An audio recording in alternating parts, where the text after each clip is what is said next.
Hello, Emmanuel. I come to you today because we've got actually something of importance for everyone that volunteers, which with our volunteer hours that we require is nearly all of you probably. We are putting something out called a volunteer handbook. This is church and school wide. It is not just a school thing, and we are doing it for a few different reasons. And the main reason is protection. We are looking to protect those that we serve and minister to. We are looking to protect those that are volunteering, and we look to protect the ministry itself, the whole Emmanuel ministry that we have here. So I'm going to take some time. I'm not going to read through the whole thing, but I'm going to go over some main points that I want to make sure you understand as a school volunteer.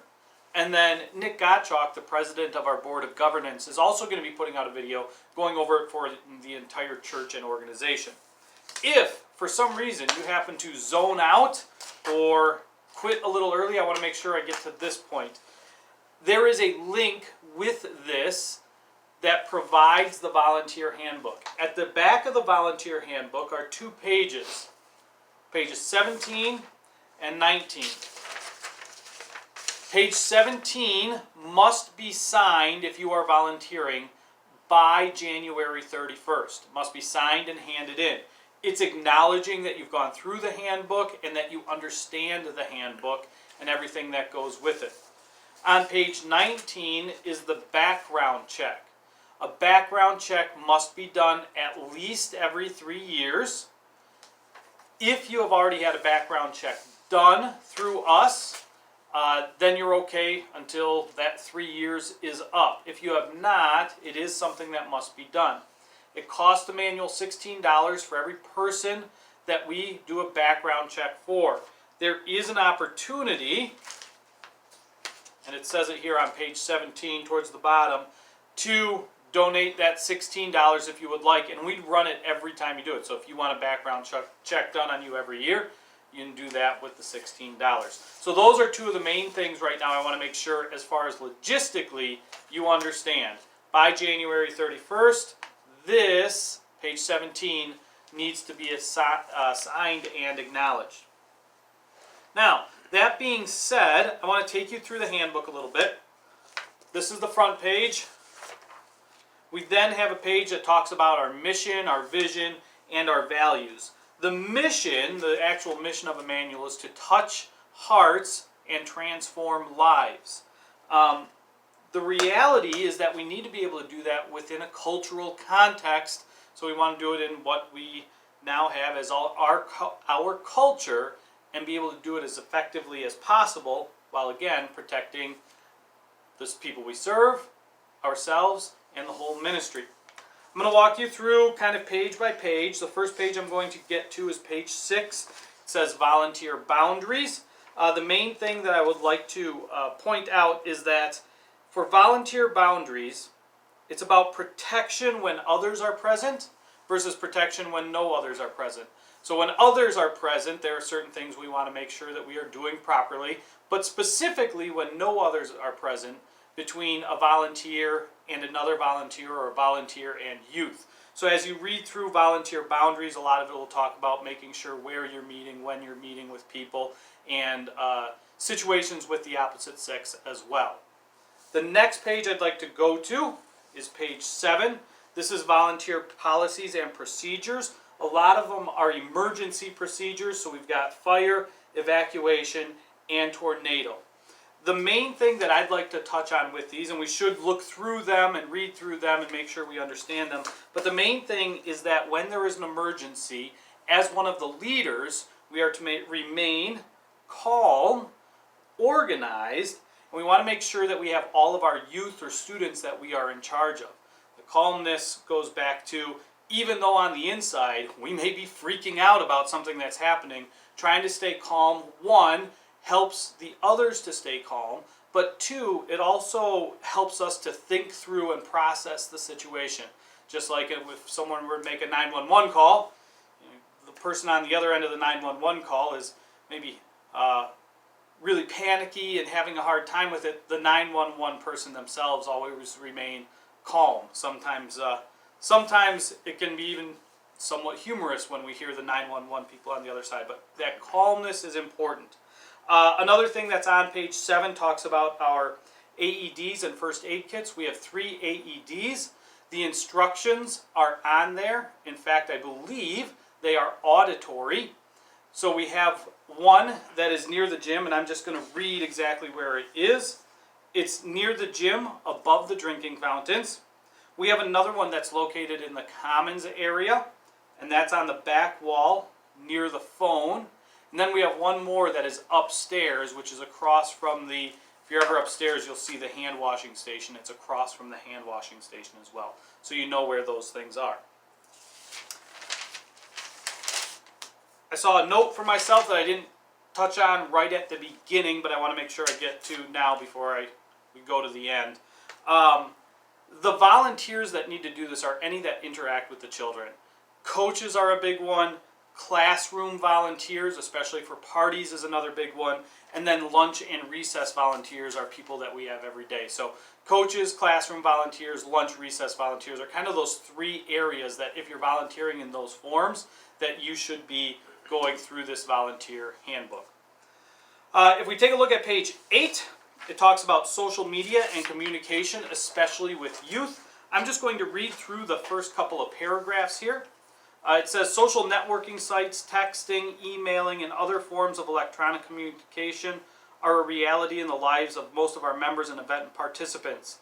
They offer an opportunity to develop and deepen relationships in new ways, and therefore they're a vital part of ministry work. But their improper use can produce serious consequences. And then it has the following recommendations. You can read through these, but again, I'd like to just kind of summarize the page as well. First of all, we want to communicate when we're communicating facts, not feelings, when we are working with other volunteers or youths. And again, these are volunteer situations within the school or the church. It doesn't mean friend to friend and we just happen to both be volunteers at the school. It's talking about in the volunteer situation. So communicate facts, not feelings. And then texts, when possible, we want to try and make them group texts. That again is a good protective way of, it's a good way of protecting yourself is what I'm trying to get at here. I'm going to jump to page 10 right away, past social media policy, and talk about the transportation policy.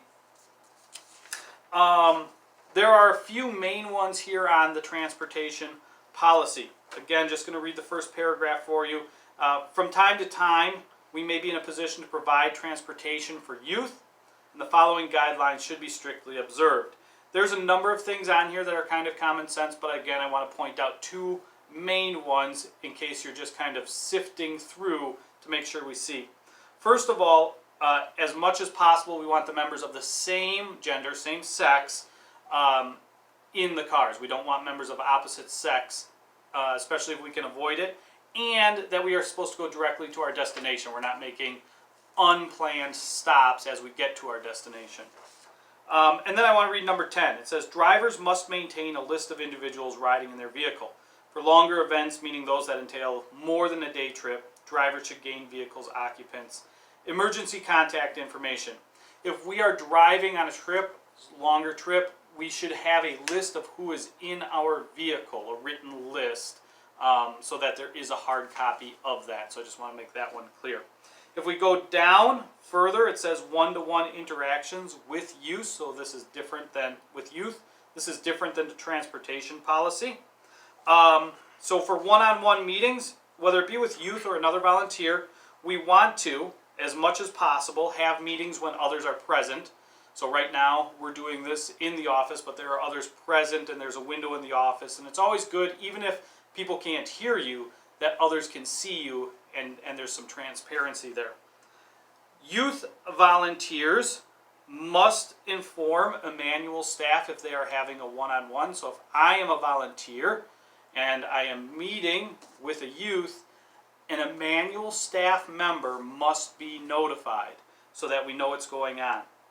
And then they should, when possible, take place at Emmanuel as opposed to somewhere off campus. So those are some important one-on-one meetings, whether it be with youth or other volunteers. I'm going to jump to page 11 now, and we're talking the overnight policy. again, a number of things here. Common sense often rules, but we want to make sure that if we ever are wondering, is something okay or appropriate, if we have to wonder it, it's probably best to err on the side of no, not appropriate, so don't do it. Some of the rules that we want to go over here: adults must be awake while youth are awake, so there's no going to bed at 8:30 and saying make sure you're in bed by 9 kind of thing. If youth are awake, adults are awake. For movies, anything above a G rating, information should probably go to parents. I know a lot of people may not think PG is all that serious, or even PG-13. Instead of trying to decipher ourselves, we're just going to put the information out to parents and let them know that this movie will be shown. So anything above a G reading. And then finally, no opposite sex with adults and youth sharing a sleeping quarters or being in an area on their own. We want to remain same gender, same sex, again, for protection purposes. If we look at physical contact, that's the next page, page 12. There must be respect when there comes to the physical contact. We want to use common sense. The first rule there says side hugs, pats on the back, and other forms of appropriate physical affection between staff members or youth volunteers and youth are important for youth's development and are generally suitable in the church setting. So again, it's kind of a common sense thing, but it must be for the need of the youth. It can't be, I really need myself as an adult, I really need a hug, or I really need something right now. It's for the youth, so that's kind of something that maybe we don't think about, but you want to keep in mind. And then we want to respect the youth. If they don't want a hug, if they don't want a high five, if they don't want to be touched, we respect that because there may be issues there about physical touch that we don't know about. It may not just be defiant, it may be there's actually something there. So we want to be respectful of that. I'm going to jump a couple of pages. Nope, I take that back. I'm going to jump one page and go to page 13. And this has a number of things that I'm just going to run through real quick. No intoxicants or drugs while serving as a volunteer. No being nude in the presence of others. It seems obvious, but if you think about situations where maybe somebody's changing for a pool party or there's an overnight and they're just changing for the day or something like that, there's to be no nudity at all within the presence of one of the youth or other volunteers. Simply find another room or find a closed off space to make sure that you can change properly. You must have contact information of the youth, so emergency contact information if we're going on longer trips. Here's one that we may not think of a lot, but that's restroom guidelines, especially for younger children. Some general rules to keep in mind. If there is a single bathroom, so one toilet, one sink, and the door ends up getting locked, we stay outside. We don't go inside the bathroom, we stay outside and we help coach is kind of the concept there. Similarly, if we walk into a public bathroom and there's many stalls, we don't go into the stall with the child. We stay outside the stall and coach from there. And then finally, for those that are not potty trained, volunteers are not allowed to change diapers. It must be a parent. So if a diaper needs changing, we go find the parent, is what we are supposed to do there. Let's see, page 14 talks about parental involvement as well as sexually orientated conversations and sexually orientated materials. We are not permitted or allowed to discuss inappropriate or explicit information about our own relationships. Again, seems kind of obvious, like why would I tell a youth about that? But at the same time, we may get into deeper spiritual discussions with youth, and it's not appropriate to bring our past experiences of inappropriate sexual relationships or content into that. We can have that deeper, age-appropriate conversation without bringing in our personal experiences. Finally, page 14, that is page 14, talking about discipline. There is to be no physical discipline. We do all we can to avoid physical contact. Every possible way that we can try and avoid physical contact, we are going to. There may become a situation where for the protection of others, we need to restrain somebody else. But physical contact or using your physical stature in a way to try and harm or discipline somebody is not something that is allowed. The incident report is on page 16. That's along with our discipline policy. Just make sure you take a look through that. If there was to be an incident that needs to be reported, some of them are right here, and we can see which ones those are, as well as where do you get an incident report, how do you fill it out, etc. Again, I wanted to try and run through as quickly as possible. Thank you for those that were able to get through the whole video. Again, if you got through the whole thing, page 17, this needs to be filled out by January 31st, please. If you have not done a background check, this also needs to be filled out. We do have on file people that have background checks in the last 3 years, so if you're unsure, please feel free to contact us. If you have any other questions or concerns or feel like maybe I missed something, please let me know, jmuhlendijk@emmanuelcl.org. Thank you for taking the time. I really appreciate it for the protection of our students, for the protection of yourselves, and for the protection of our ministry.